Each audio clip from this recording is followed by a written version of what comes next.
I've played many NES games, and honestly, I've played tons of games in general, and one thing that I've noticed, and I feel that this might be a consensus view, is that as time goes on with these consoles, developers get more and more familiar in what they can do on a console, and more often than not, it's the later era releases on a system that tend to stand out. But sometimes the stars align and developers hit that sweet spot where they can pull off magic, and that's the topic of today's episode, the best looking NES games. Let's begin.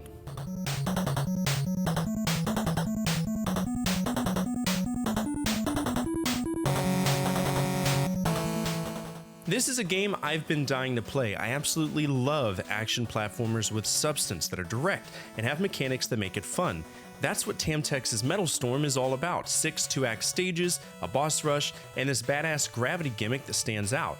It also carries a hefty price, usually about $120 plus on average. We assume the role of a M308 gunner who storms the base of an alien race located on Pluto, racing to activate a self-destruct switch. Pretty simple. Now, it might not be the most fun game, nor is it the best game, but when we talk about technological prowess and the ability to push the NES to its absolute technological limit with an approachable difficulty, this is a solid game. You should play it.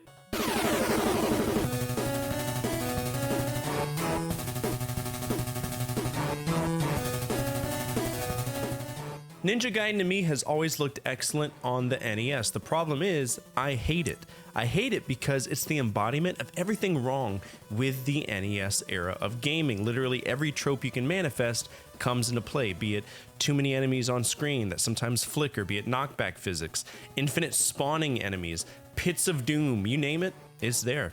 But the bottom line is, it's always looked great, and in my opinion, Ninja Gaiden 3 looks the best.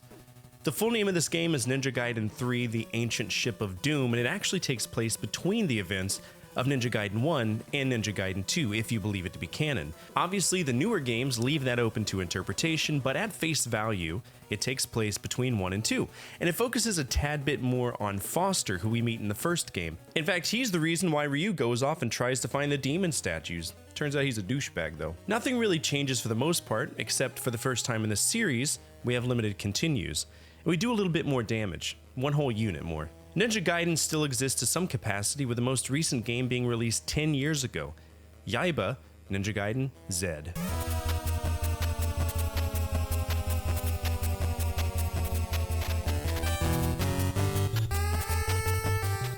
Oh, Battletoads, a game that if it decided to not be so goddamn difficult, would be one of the best games on the system, and to some it might be. To me, it's not, and that boils down to a few things. Number one, it's almost impossible to beat it with 2 players because the faster portions require an incredible amount of perfection that nobody would be on the same wavelength to accomplish. And number 2, those same portions are difficult as hell. Trade West as a publisher, they didn't really do good games, many of them were horrid, but Rare, well, they broke free of the bad programming era and continued to make awesome games, especially if you were a younger gamer in the late 90s. All programming issues aside, this game looks amazing. Honestly, I kind of wish that I had put it higher up on this list, but there are so many great looking games on the NES in the early 90s, and this is one of them. Battletoads still exists, unfortunately, and the most recent game was a reboot to some capacity in 2020.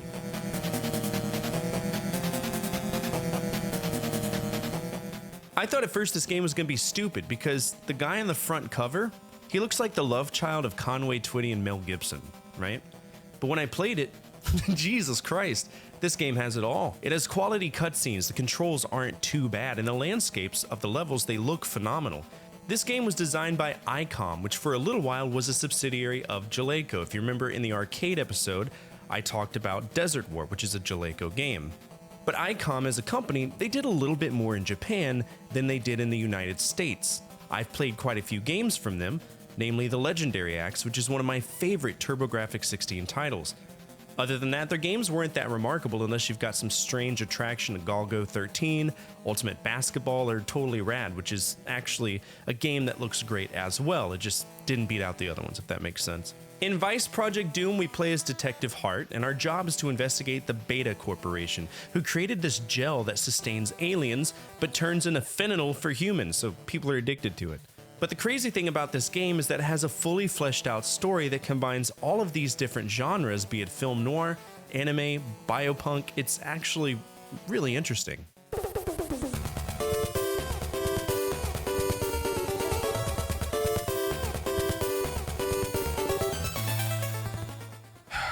I never liked talking about this game because it made me its bitch for the better part of my streaming career.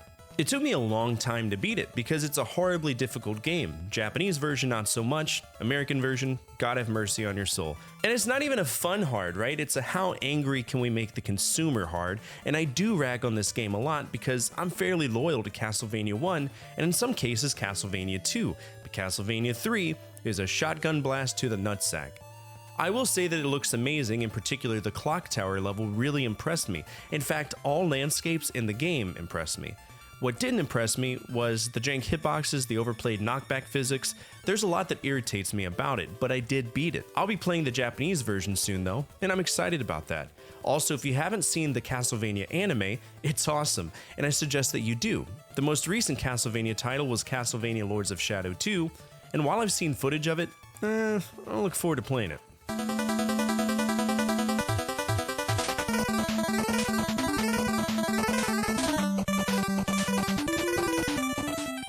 This game was the second game I tried to do retro achievements on, and it pissed me off so much I never touched it again. Capcom always had clean graphics on the NES though. Chippendale, DuckTales, Darkwing Duck, they all figured it out. Little Nemo is very colorful and I appreciate that. It's much like Contra when it comes to visuals, these vibrant and brilliant sprites that really add to the environment that Nemo is running around in.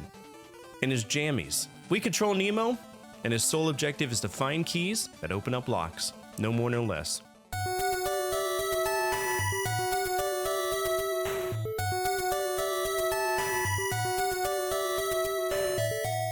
Well, here it is, one of the most expensive games on the NES and one of the most overrated due to its price alone. To me, Little Samson didn't really offer anything that hadn't been done before. It's kind of a mishmash of what worked for other companies, and now it's one whole game, Little Samson, a game that you'll easily pay $700 for, and I'm undercutting it significantly. I'm not bullshitting you. When you get to the final years of the NES, this is the price that you pay. There was a limited supply, and now in a modern collecting world, we have a demand. This is just one of those games that had that treatment. The story is generic. A dark prince is released into the world. The king says, "Oh no!" and sends out carrier pigeons to 4 different heroes.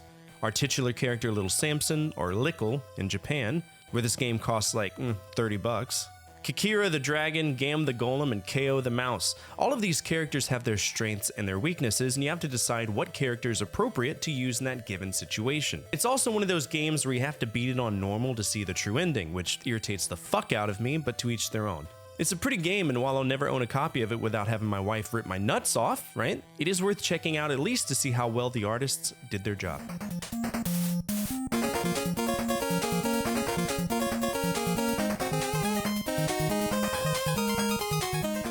In my opinion, the Mega Man series on the NES has always looked great, and before the likes of Street Fighter or really any other flagship franchise, Mega Man was their cash cow, which is funny because the first game wasn't successful at all. We almost didn't have a Mega Man 2, and it's crazy to think that.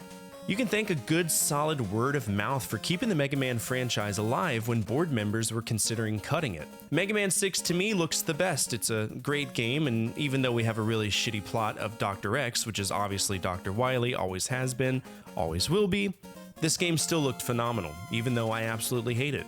You could tell at this point in Mega Man's existence on the NES that the Super Nintendo was right around the corner, and this was a very late NES release.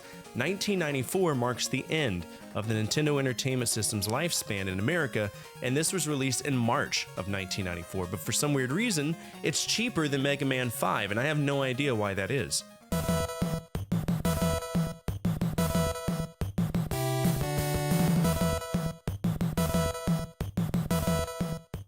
This is my next Batman game. In some ways I dread it because of the difficulty, but I look forward to it because of the artwork. It's a Sunsoft game, and we'll see more from them before the list is over easily because they gave a damn about how their video games looked. It also gave Batman more abilities than had been seen in video games to date. I mean, shit, he died by existing in the previous game, and the first game had him severely overweight with jingles every time he walked. So having a good-looking Batman with multiple gadgets, wall grappling physics, in many ways, this was a crowning accomplishment from Sunsoft on the NES. They really translated the appropriate atmosphere of Batman into a little gray cart.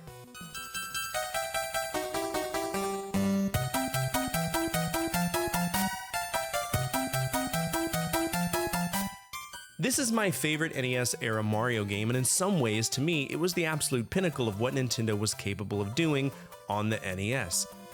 Did you know that it was supposed to be isometric? Thankfully, it retained the traditional Mario style because I likely wouldn't have enjoyed it if it was.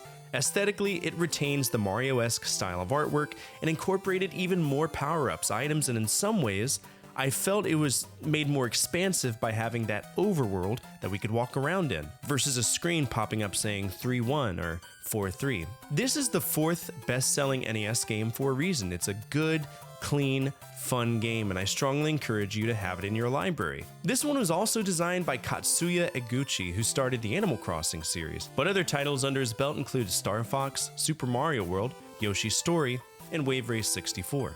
I remember being incredibly impressed every single time I went into a Toad house, or even during the transitions for the airship. It might seem simple to you, but to me, it was awesome.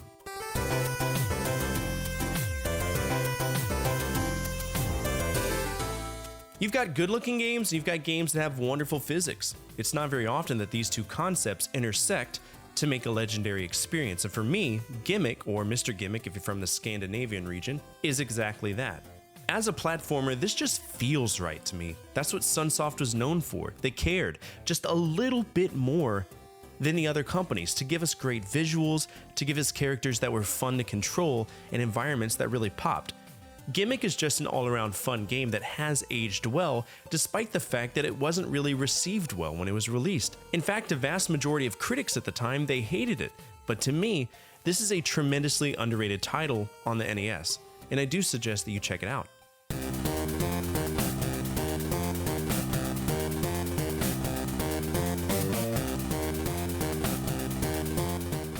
This game blew me out of the water, plain and simple.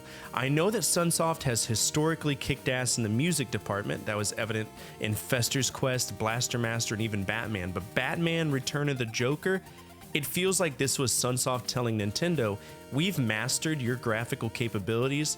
What else do you want from us? For 1991, this almost blows number 1 out of the water, and I wouldn't be surprised if someone in the comments tells me that it should have been number 1. It's a gorgeous game. In particular, I like the intricate details that Sunsoft paid attention to, like flames whipping in the wind actually look like flames whipping in the wind. Batman's cape moves perfectly as well.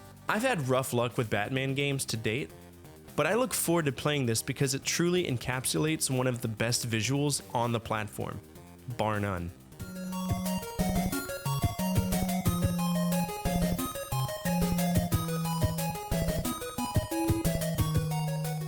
HAL Labs has never let me down personally when it comes to artwork. Like ever, their games do stand out, and I appreciate that. When I think of the best, crispest, most pleasant graphics to look at on the NES, I give Kirbys Adventure that accolade. There's a reason why people consider it one of the best games on the console. It was also released extremely late in the console's lifespan, almost a year before the NES kicked the bucket. This game is a warming, welcoming follow-up to Kirby's Dream Land on the Game Boy, a game that I absolutely cherish. It's a solid one, and honestly, I think most Kirby games have just been good, clean fun. Both Kirby's Dream Land and Kirby's Adventure were designed by Masahiro Sakurai, or Smash Daddy, if you want to call him that, because from Kirby, he moved on to the Super Smash Bros. Franchise. In Kirby's Adventure, Nightmare corrupts the Fountain of Dreams, and we need to find a Star Rod. But would you believe that King Dedede stole it? What a disaster. He also broke it, and gave pieces of it to his friends. Double disaster! But one cool thing did arise from this, and it was the ability to copy, which became a series staple for Kirby. I love the aesthetics of this game, and I think you would as well. The most recent Kirby title was Kirby's Dream Buffet, which is a party and racing game. So, to each their own. And that's it for me. How did you feel about this list? Are there any games that you remember impressing you in the art realm? Feel free to share with the community down below. Who knows, maybe you'll recreate that excitement for another person, or make their day just a little bit better. Also, we're 500 subs away from that 4,000 subscriber milestone, so please consider joining our community of video game enthusiasts that like remembering a time before having to pay bills, when life was a little bit easier to live. Finally, the most important thing you can do for me is to hit that thumbs up button, as it directly impacts the visibility of projects that I work on every day. As always, from my family to your family, good energy, good vibes. Fortefyre out.